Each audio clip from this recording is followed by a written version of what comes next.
បានឡោពណ៌ហើយនេះជាអាសន្នពួកយើងត្រូវភៀសខ្លួនឧត្តមសេនីយ៍ឈិនជាបន្ទាន់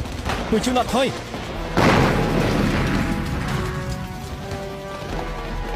មកឆាប់ឡើង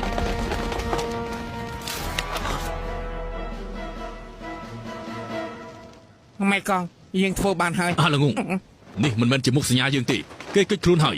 ឆាប់បិទច្រកទាំងអស់ហើយឆែកឆេរមើលទៅឲ្យឆាប់ឡើងកងសេនាឯករាជ្យបានសម្រុកទៅជំរុំចាស់ដើម្បីរំដោះឧត្តមសេនីយ៍តែពេលទៅដល់សត្រូវបានឡោមព័ទ្ធជំរុំជិតទៅហើយឈប់ពុនតើនរណាទៅ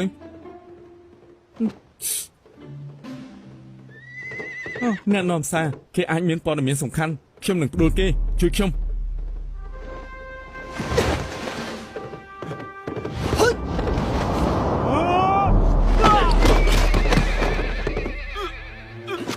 យើងមិនចង់សម្រាប់ឯងទេតែបើឯងស្រែកឲ្យគេជួយទៀតយើងនឹងបាញ់ឯងបើឯងចង់រស់ឆ្លើយនឹងសំណួររបស់យើងឲ្យត្រង់មក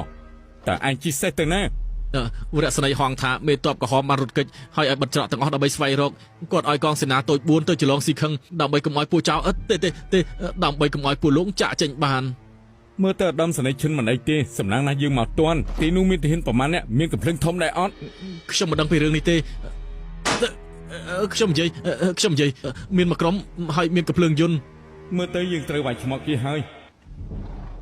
ដោះឯកសន្តានឯងចេញព្រាមឥឡូវគឺមិនអីទេតែឧត្តមសេនីយ៍គឺរងរបួសធ្ងន់យើងត្រូវតែប្រញាប់ទៅពេទ្យការពារឧត្តមសេនីយ៍យើងនឹងទៅមើលក្រែងលោមានផ្លូវចេញ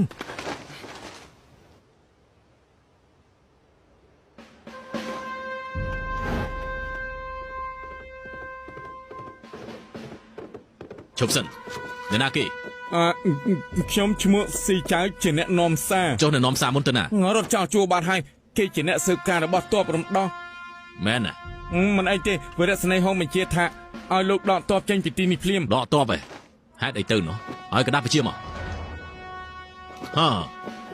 យើងថាឯងជាទ័ពរំដោះមែនអើយអាណិតខ្ញុំផងដេកមួយទៀតហើយ